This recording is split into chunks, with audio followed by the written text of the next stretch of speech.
ગાંધીધામ મહાનગરપાલિકા તો બની ગઈ, પણ પ્રજાના પ્રશ્નો હજુ સુધી હલ નથી થતા. તો ત્યાંના રહેવાસીઓના મનમાં પ્રશ્ન થાય છે કે ખરેખર આ ગાંધીધામ મહાનગરપાલિકા બની છે? આદિપુરના 2 વાડી લેબર કેમ્પ તથા 3 વાડી વિસ્તાર એક સ્લમ વિસ્તાર છે. ત્યાં બધા કામદાર લોકો રહે છે. ત્યાં પાણી નથી આવતું, ગટરની સમસ્યા છે તથા કચરાનું ટ્રેક્ટર કે કચરાની ગાડી પણ નથી આવતી અને આવી બીમારીઓમાં આ શ્રમિક લોકો હેરાન પરેશાન થઈ ગયા છે. ત્યારે તેમની વ્યથા સાંભળવા કોંગ્રેસના ભરતભાઈ સોલંકી, રમેશભાઈ આહિર, વાલજીભાઈ બળિયા, રાણા દનીચા, મોહનભાઈ બળિયા, ધીરજભાઈ સીજુ, દામજીભાઈ ફૂફલ, ભરત સીજુ, વિરાટભાઈ ડોરુ તથા ગામની બહેનો, માતાઓ તથા ભાઈઓ ઉપસ્થિત રહ્યા હતા. અને કોંગ્રેસ પક્ષના ભરતભાઈ સોલંકીએ ગાંધીધામ મહાનગરપાલિકાના કર્મચારીઓને કહ્યું હતું કે જો આ પ્રશ્નનો 24 કલાકમાં નિરાકરણ નહીં કરવામાં આવે તો હું ઉપર સુધી રજૂઆત કરીશ. Report by Dhirajbhai Maheshwari, daily crime news, Adipur. નમસ્કાર, હું ભરત સોલંકી, ગુજરાત પ્રદેશ કામદાર અને કર્મચારી ચોંદરીના ચેરમેન તરીકે આજે આદિપુરમાં વોર્ડ નંબર આપણે 2 વાડીમાં હું મુલાકાત કરવા આવ્યો છું. ત્યાં અમારા અસંગઠિત કામદારો રહે છે. અહીંયા પીવાનું પાણી આ 6 મહિનાથી આવતું નથી. અહીંયા નથી સાફ સફાઈ થતી, ગટર એકદમ જામ પડી છે. આજે ચીફ ઓફિસર દેસાઈ સાહેબને એટલું કહેવા માંગુ છું અને ધારાસભ્ય માલતીબેનને પણ કહેવા માંગુ છું, આજે આ વિસ્તાર એક શ્રમિક વિસ્તાર છે.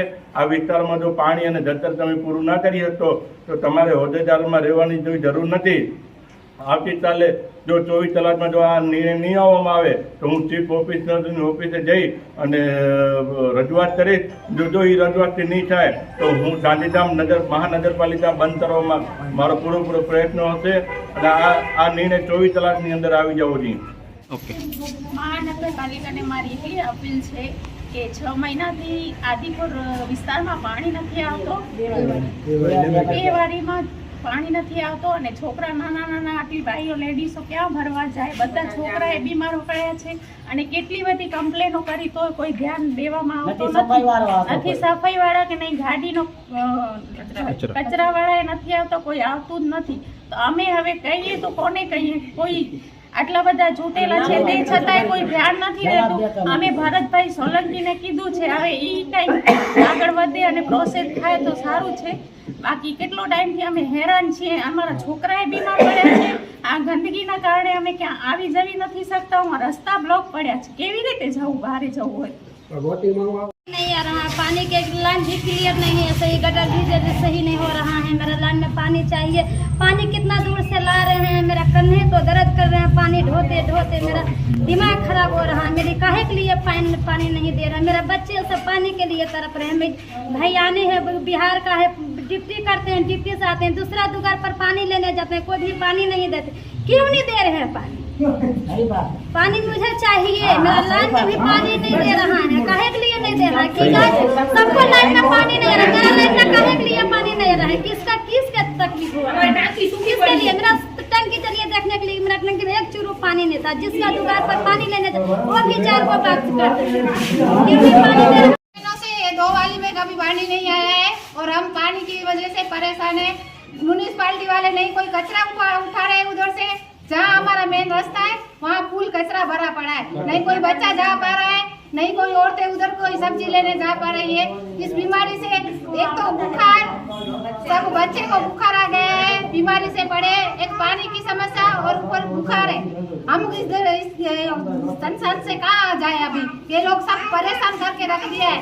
सब अपना देखते हैं, वोटिंग के लिए आ जाते हैं तो वोट दो. जब इतनी समस्या है तभी कोई देखने आ ही नहीं रहा है. 2 वाली में पानी नहीं आ रहा है 6 महीना से. गटर भी जाम रहता है, सफाई वाला को भी आ रहा है. पानी की बहुत तकलीफ हो रहा है, इसलिए बहुत तरस रहा सब पानी के बगैर. લેબર કાપમાં પાણી નથી આવતો. 6 મહિના થઈ ગયા છે. ગટર ભરેલી પડી છે. અમારા છોકરા બીમાર થાય છે. સફાઈ નથી થતી, કચરાવાળો નથી આવતો, ટ્રેક્ટરવાળો નથી આવતો અમારે ઘરમાં. હા, રોડ બ્લોક પડ્યા છે. અમે આવા જવું કેમ કરીએ?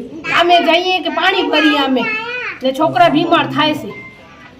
સફાઈ વાળો નથી આવતો કે નથી પાણી આવતું. અમે બહુ તકલીફમાં છે યાર. તમારે શું કરવાનું છે બાપા? કયો માસી અમારે તમારા બધી રીતના અમારે અમારી ચેનલને લાઈક, શેર અને સબસ્ક્રાઇબ કરો. ડેઇલી ક્રાઇમ ન્યૂઝ, સત્યની સાથે.